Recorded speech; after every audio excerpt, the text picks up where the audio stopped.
నమో తెస్స భగవతో అర్హతో సమ్మా సంబుద్ధస్స. ఇంతకుముందు దుఃఖం అరియ సత్యం అనే విషయం గురించి చెప్పుకున్నాము. అంటే 4 ఆర్య సత్యాలు, మొదటి ఆర్య సత్యం గురించి చెప్పుకున్నాం. ఈరోజు మనం దుఃఖానికి కారణమైన సత్యం గురించి చెప్పుకుందాం. ఆ దుఃఖానికి సంబంధించిన విషయం గురించి మీరు చూడాలి అంటే ప్లేలిస్ట్లోకి వెళ్ళి 4 ఆర్య సత్యాలు లేకపోతే 4 నోబుల్ ట్రూత్స్ అనే ప్లేలిస్ట్లో మనకి అది కనపడుతుంది. సో అక్కడి నుంచి ఒకసారి అది వింటే కనుక దుఃఖం ఎన్ని రకాలుగా ఉంటుంది, దుఃఖం గురించి భగవానుడు ఏం చెప్పాడు అన్నది క్లియర్గా దాంట్లో చెప్పడం జరిగింది. ఈరోజు 2వ ఆర్య సత్యం సముదయ సత్యం గురించి చెప్పుకుందాం. ఏ కారణంగా నామరూపాల్లోని పంచస్కందాలు నిరంతరం కొనసాగుతున్నాయో దానినే సముదయం అంటారు. ఏ కారణంగా అంటే ఏంటి? ఈ జీవితంలో తీరని కోరికల వలన కలిగిన అసంతృప్తులు ఏ కారణంగా కలుగుతున్నాయో ఆ కారణాలు అని అర్థం. అర్హంత నిబ్బానాన్ని ప్రాప్తించుకున్న వాడికి మరణం తర్వాత ఇంకా జన్మతో కూడిన పుట్టుక ఉండదు. అర్హంతుడు తన పంచస్కందాల్లో సంచితమై ఉన్న అన్ని కోరికలను, తృష్ణలను, ఆసక్తులను నశింపచేసుకున్నవాడు. దేని వలనైతే కష్టాలు, బాధలు, దుఃఖాలు కలుగుతున్నాయో ఆ కారణ విషయాలన్నిటి నుండి విముక్తి పొందినవాడు అర్హంతుడు. అందువల్ల ఇంకా ఆయనకు ఎలాంటి కష్టాలు, బాధలు, దుఃఖాలు ఉండవు. వాటిని ఆయన అధిగమించాడు. అందువలన మనలో ఉన్న కోరికలు, తృష్ణలే అన్ని దుఃఖాలు జనించడానికి మూల కారణాలు. ఈ ప్రపంచంలో ఇంద్రియ సుఖాల పట్ల కామతృష్ణ ఎల్లవేళలా కలుగుతూనే ఉంటుంది. ఎవరైతే ఈ కామతృష్ణలు లేకుండా చేసుకోగలరో వారు సంగత దుఃఖాల నుండి, అనగా అన్ని దుఃఖ కారణాల సంఘటిత శక్తిని వదిలించుకుంటారు. ఇదే కాకుండా వీరు సంతాప దుఃఖం అంటే గుండెల్లో మంటలు చెలరేగటం, విపరిణామ దుఃఖం అంటే మార్పు చెందడం వల్ల కలిగిన దుఃఖం, మరియు భార్య బిడ్డలను పోషించడానికి పడే కష్టాల వల్ల కలిగే దుఃఖాల నుండి విముక్తి పొందుతారు. ఎవరైతే ఇంద్రియ సుఖాల కోసం తపన పడుతుంటారో వారంతా మరణించేటంత వరకు పైన చెప్పిన అనేక రకాల దుఃఖ భారాన్ని మోయవలసి వస్తుంది. మనిషి జన్మ ఎత్తినందుకు ధర్మం అంటే ఏమిటో తెలుసుకోలేకపోతే ఒక పశువులాగా జీవించి మరణిస్తే కనుక కలిగే ప్రయోజనం ఏముంటుంది? మనిషి జీవితానికి మరియు జంతు జీవితానికి ఉన్న భేదం ఏమిటి? ఎంతో దుర్లభమైన మనిషి జన్మ ఎత్తినందుకు ప్రతి మానవుడు దానిని సద్వినియోగం చేసుకోవడానికి ప్రయత్నించాలి. ధర్మం అంటే ఏమిటో తెలుసుకొని దాన్ని పాటించాలి. అప్పుడే అతడి భవిష్యత్తు జన్మలు ఉన్నత లోకాల్లో పొందడానికి వీలవుతుంది. మనిషి ధర్మం లభించకపోతే అతనికి తన జీవిత లక్ష్యం ఏమిటో తెలియదు. అందరిలాగే కామతృష్ణలతో, అసంతృప్తులతో, ఇంకా దుఃఖాలతో కాలం గడుపుతాడు. ఈ కామతృష్ణలు ఎలా ఉంటాయి అంటే, సుఖపడాలి అంటే ఎక్కువ డబ్బు సంపాదించాలి, అందంగా ఆరోగ్యంగా ఉండాలి, ధనవంతుడు కావాలి, నివసించడానికి పెద్ద విలాసవంతమైన భవనం ఉండాలి, తన కుటుంబ సభ్యులు కష్టపడకుండా ఇంటి నిండా నౌకర్లు ఉండి తమకు సేవలు చేయాలి, తనకన్నా ఎక్కువ ఐశ్వర్యవంతుడు, హోదా, కీర్తి ప్రతిష్టలు కలవాడు, ఈ చుట్టుపక్కల ఎవ్వరూ ఉండకూడదు అనే అంతులేని కోరికలను తీర్చుకోవడానికి అన్యాయ మార్గాన డబ్బు సంపాదించడానికి అహర్నిశలు కృషి చేస్తూ చేసిన ప్రయత్నం విజయవంతమైతే పార్టీలు, డిన్నర్లు చేసుకుంటూ, అపజయం కలిగితే దుఃఖపడుతూ తీవ్ర అసంతృప్తితో జీవించడం లాంటి కారణాల వల్ల కలిగే ఆ సంకట, అలాగే సంతాప, విపరిణామ దుఃఖాలు అనుభవించక తప్పదు. అందువలన తృష్ణలే అన్ని బాధలకు, దుఃఖాలకు ఉండే మూల కారణం. 6 రకాల తృష్ణలు ఉన్నాయి. మొదటిది రూపతనహ, అంటే కంటికి కనబడే రూప ఆలంబనాలపై కలిగే తృష్ణ. రెండవది శబ్దతనహ, చెవికి వినబడు శబ్ద ఆలంబనాలపై కలిగే తృష్ణ. మూడవది గంధతనహ, ముక్కుకి తెలిసే పరిమళాలపై అంటే వాసనలపై కలిగే తృష్ణ. నాలుగవది రసతనహ, నాలుకకు తెలిసే రుచులపై కలిగే తనహ. అలాగే పోటప్ప తనహ, అంటే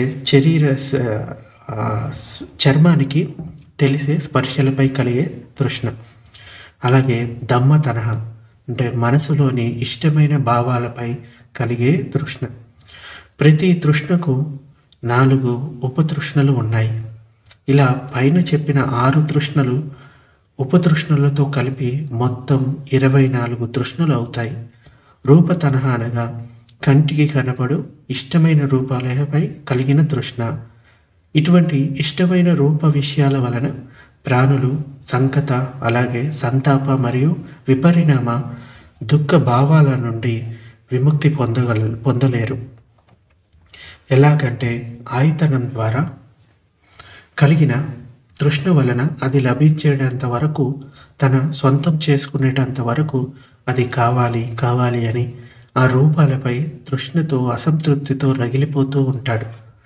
వాటిని వదులుకోలేక వాటిని అంటిపెట్టుకొని ఉంటాడు. ఈ తృష్ణను ఇంకా వివరించాలి అంటే నిదానం, అంటే మూల ఆధారం, పునాది వలె ఈ తృష్ణ తయారై సంతోషాన్ని కలిగించే ఇష్టమైన రూప ఆలంబనాలను ఇంకా ఇంకా కావాలనుకుంటూ ఇంకా ఇంకా సుఖాలను పొందాలనుకోవడం, ఎంత పొందినా తృప్తి పడకుండా అసంతృప్తితో రగిలిపోతూ ఉండడం. రెండవది సంయోగం అనగా కలిసి ఉండటం, అంటే జత కలిసి ఉండటం అని అర్థం. ఇష్టమైన విషయాలతో జత కలిసి ఉండాలి అన్న కోరికతో ఉండటం. మూడవది పాలిబోధ అనగా ఇష్టమైన విషయాలను వదులుకోవడానికి అంగీకరించకపోవడం. నాలుగవది మనస్సులో ప్రశాంతత, మనశ్శాంతి కలగకుండా ఆటంకపరచడం ఈ తృష్ణ యొక్క లక్షణం. ఇలాగే మిగతా ఆయుధనాలపై, అంటే ఆయుధనాలు అంటే ఇంద్రియాలు, ఆ ఇంద్రియాలపై తృష్ణలను కూడా అర్థం చేసుకోవాలి. అంటే ఆ 6 ఇంద్రియాలు చెప్పుకున్నాం కదా, కన్ను, ముక్కు, నాలుక, చెవులు, ఇంకా చర్మం మరియు మనసులో ఉండే ఆలోచనలు. సో వాటి విషయాలు కూడా ఇలాగే జరుగుతూ ఉంటాయి. వీటిని ఇంకో విధంగా వివరించాలి అంటే తృష్ణలు 3 రకాలు. మొదటిది కామతృష్ణ, రెండవది భవతృష్ణ, మూడవది విభవతృష్ణ.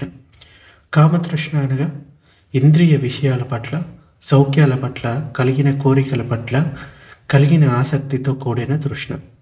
అలాగే భవతృష్ణ అనగా ఈ జ్ఞానాలలో కలిగిన అర్పణ సమాధులపై కలిగిన ఆసక్తితో కూడిన తృష్ణ. అంటే మళ్ళీ మళ్ళీ పుట్టాలి అనే కోరిక, ఈ లోకంలో పుట్టాలి, ఆ లోకంలో పుట్టాలి అని. విభవ తృష్ణ అనగా వర్తమాన జన్మలోనే తను ముక్తి పొందాలన్న ఆసక్తితో కూడిన తృష్ణ. దీని వలన కలిగిన గుడ్డి నమ్మకంతో కూడిన మిథ్యా దృష్టిలపై కలిగిన ఆసక్తితో కూడిన దృష్టి. ఇది ఉచ్ఛేద దృష్టి అని కూడా చెప్తారు. అంటే మళ్ళీ మళ్ళీ పుట్టకూడదు అని, పుట్టకుండా ఉండాలి అని కలిగే కోరికని విభవ తృష్ణ అంటారు. ఒక ఉదాహరణతో చెప్పాలి అంటే బియ్యంతో వండిన అన్నానికి ఎలాంటి రుచి ఉండదు. అన్నాన్ని ఒకదానినే వేరుగా ఎవరు తినలేరు. దానిని తనకు ఇష్టమైన కూరో, పచ్చడో, పప్పో ఏదో ఒకటి వేసుకొని దానికి నెయ్యి జోడించి తిన్నప్పుడే ఆ అన్నానికి రుచి కలుగుతుంది. సరిగ్గా ఇదే విధంగా కామలోకాల్లోని ప్రాణుల్లోని మనస్సు అంటే చిత్తము ఇంద్రియ భోగాలపై తీవ్రమైన కోరికలతో, తృష్ణలతో, ఆసక్తులు మొదలైన వాటితో జత కలిసి వాటి కారణంగా వాటిని పొందడానికి తీవ్రంగా కృషి చేస్తూ కోరికలు, తృష్ణలు రగిలించే మంటల్లో కాలిపోతూ ఎల్లప్పుడూ రాగంతో, ద్వేషంతో అట్టుడికిపోతూ ఉంటాయి. ఎప్పుడైతే తనకు ఇష్టమైన విషయాలతో జత కూడటం వీలుపడదో వాటిపై విరహాగ్నిలో కాలిపోతూ మనోవ్యతతో దేని మీద ఆసక్తి లేకుండా ఒంటరిగా జీవిస్తూ కృషించిపోతుంటాడు. ఒక కుక్క శరీరంపై కలిగిన పుండును పురుగులు తొలుస్తున్నప్పుడు ఏ విధంగా కుక్క అసహనంగా అరుస్తూ ఉంటుందో, నిలకడ లేకుండా ఉంటుందో, అలాగే ఈ తృష్ణలు కూడా బాధ పెడుతూ ఉంటాయి. బాహ్య విషయ ఆలంబనాలు ఎంత ఆకర్షణీయమైనవి అయితే అంతటి ఇష్టం వాటిపై కలిగి వాటిని అంటి పెట్టుకొని ఉండే స్వభావం కూడా శక్తివంతంగా ప్రకటితమవుతుంది. ఈ కామలోకాల్లోని ప్రాణులు, వారు రాజులైన, పాలకులైన, దేవతలైన ఎవరైనా సరే, ఈ ఇంద్రియ సుఖాల కొరకు బాహ్య ఇంద్రియ విషయాలను వెతుకులాడుతూ అవి కనపడినప్పుడు వాటిపై రాగాన్ని పెంచుకుంటూ ఎల్లవేళలా రగిలిపోతూ ఇవి కలిగించే మంటలతో కూడి జీవిస్తూ ఉంటారు. ఇష్టమైన విషయాలు లభించినప్పుడు, అంటే అవి దొరకకపోతే నిరాశ, నిస్పృహలతో, అశాంతితో, విసుగులతో జీవిస్తూ ఉంటారు. అందువలన తృష్ణలను మండే అగ్ని మంటలుగా వర్ణించవచ్చును. అవి ఎగసిపడి వాటికి ఇష్టమైన విషయాల గురించి తాతహలాడతాయి. వాటి ఆకలిని తీర్చడానికి దానికి కావలసిన ఆహారాన్ని అందించాలి. అందువలన ఈ తృష్ణలో మండగలిగే విషయాలను ప్రోగు చేసుకుంటూ వాటిని మంటలకు అందిస్తూ ఆ తృష్ణలను ఇంకా శక్తివంతంగా ప్రజ్వరిల్లేలాగా చేసుకుంటారు. ఇలా కోరికలతో రగిలిపోయే తృష్ణలను కామతృష్ణ అంటారు. ఈ కామతృష్ణలు సత్వుడిని బాధలు, దుఃఖాలతో నిండి ఉన్న దుఃఖ సముద్రంలో ముంచేసి చంపేస్తాయి. ఇంతేకాకుండా తనపై ఆధారపడి ఉన్న భార్య పిల్లల్ని పోషించడానికి కూడా అతడు కష్టపడి డబ్బు బాగా సంపాదించాల్సి వస్తుంది. ఏ విధంగా అయితే కొండల మీద జారిపడే జల ప్రవాహాలు తమతో పాటు కొట్టుకొని వస్తున్న ఎండిపోయిన చెట్టు కొమ్మలు, ఆకులు, రాళ్ళు, రప్పలు మొదలైన వాటిని కూడా వెంట పెట్టుకొని నదీ జలాల్లో కలుస్తున్నాయో, అలాగే ఎన్నటికీ తృప్తిపడని కామ తృష్ణ బుద్ధ ధర్మాన్ని పాటించకుండా ఉన్న అన్ని ప్రాణులు 4 అధోలోకాల వైపుకి ఈడ్చుకుపోతుంది. కామతృష్ణల వలన కలిగే దుఃఖాలు, బాధలు ఈ విధంగా ఉంటాయి. తెలివైన వారిలో ఎవరికైతే ఈ విషయం అర్థమైందో వారంతా ఈ కామతృష్ణల నుండి తప్పించుకోవడానికి ధర్మాచరణ చేస్తూ, ధ్యాన సాధన చేసి బాధల నుండి, దుఃఖాల నుండి విముక్తి పొందడానికి తీవ్రంగా కృషి చేస్తారు. ఈ కామ కోరికల నుండి దూరంగా ఉండడానికి సాధకుడు మొదట శీలపాలన చేస్తూ 5 శీలాలను నిష్ఠగా పాటించి శరీరంలోని పంచస్కందాలను తన ఆధీనంలో ఉంచుకోవడానికి కొంతకాలం సాధన చేసి నిగ్రహాన్ని సంపాదించుకుంటాడు. ఇలాగా రాగద్వేషాల నుండి బయటపడి విషయ వాంఛలు ఏమీ లేకుండా చేసుకుంటూ ధ్యాన సాధన చేస్తూ మనసుని తన ఆధిపత్యంలోకి తెచ్చుకోవడానికి, ఏకాగ్రతను కలిగించే సమాధి స్థితులను పొందడానికి కృషి చేస్తాడు. ఇలా కామతృష్ణలను కలిగించు విషయ ఆలంబనాలపై వైరాగ్యాన్ని పెంచుకుంటూ మనసులో ఎల్లవేళలా కుశల భావాలు కలిగేలాగా సాధన చేస్తూ ప్రీతి, ప్రశాంతతలను మనసులో ప్రతిష్ఠించుకుంటాడు. ఇలా వితర్క, విచార, ప్రీతి, ప్రశాంతతలను సమతుల్యంగా పెంచుకుంటూ ఉన్న ఏకాగ్రత గల మనస్సులో సాధన చేస్తున్నప్పుడు కొంతకాలానికి ఆ సాధకుడు మొదటి ధ్యానంలో అర్పణ సమాధిని ప్రాప్తించుకుంటాడు. ఇలా జరిగినప్పుడు ఆ భిక్షువులో అంతకు ముందున్న ఆలోచన విధానం అంతా పూర్తిగా మారిపోతుంది. అన్నిటి మీద విరక్తి కలిగే, ఉన్నదానితో తృప్తి పొందగలిగే మనస్తత్వం కలుగుతుంది. ఈ విధంగా మనస్సులో ఎల్లవేళలా ఆనందం, సుఖ సంతోషాలు తాండవిస్తూ ఉంటాయి. దీనివల్ల విషయ వాంఛల వల్ల కలిగే అన్ని రకాల ఆటంకాలు తొలగిపోతాయి. కానీ ఇలాంటి వారిలో ఒక కొత్త తృష్ణ తలెత్తుతుంది. నేను ధ్యానం చేస్తున్నాను, మొదటి ధ్యాన సమాధి, అర్పణ సమాధి స్థితి నాకు కలిగింది, ఇలాగే మిగతా ధ్యానాల్లో కూడా అర్పణ సమాధిని ప్రాప్తించుకుంటాను, దీనివలన నేను తప్పకుండా మరో జన్మలో బ్రహ్మలోకాల్లో జన్మిస్తాను, తప్పకుండా నాకు బ్రహ్మలోక ప్రాప్తి కలిగి శాశ్వతుణ్ణి అవుతాను. ఇలాంటి కోరికలతో కూడిన ఈ తృష్ణను భవతృష్ణ అంటారు. అంటే మళ్ళీ మళ్ళీ పుట్టాలి అనే కోరిక ఇక్కడ ఈ లోకంలో ఆ లోకంలో అని. ఈ తృష్ణ ముక్తి పొందడానికి తీవ్రమైన ఆటంకం కలిగిస్తుంది. అంటే ఇటువంటి ధ్యానాలు కలిగినప్పుడు వాటిపైన కూడా తృష్ణను పెట్టుకుంటే, లేకపోతే అహంకారాన్ని పెంచుకుంటే గనక అది ఆటంకం కింద మారిపోతుంది. అందుచేత తృష్ణ ఉందంటే అది దుఃఖం. దుఃఖంతో కూడి ఉన్న తృష్ణ అధోలోకాలకి దారి తీస్తుంది అని తెలుసుకోవాలి. జాగ్రత్తగా ఉండాలి. ధ్యాన యోగులకు ఎలాంటి కోరికలు ఉండరాదు. ముక్తి పొందాలన్న కోరికను చాలా తక్కువ స్థాయిలో ఉంచాలి. లేకపోతే అది కూడా తృష్ణగా మారి తీవ్ర ఆటంకాన్ని కలిగిస్తుంది.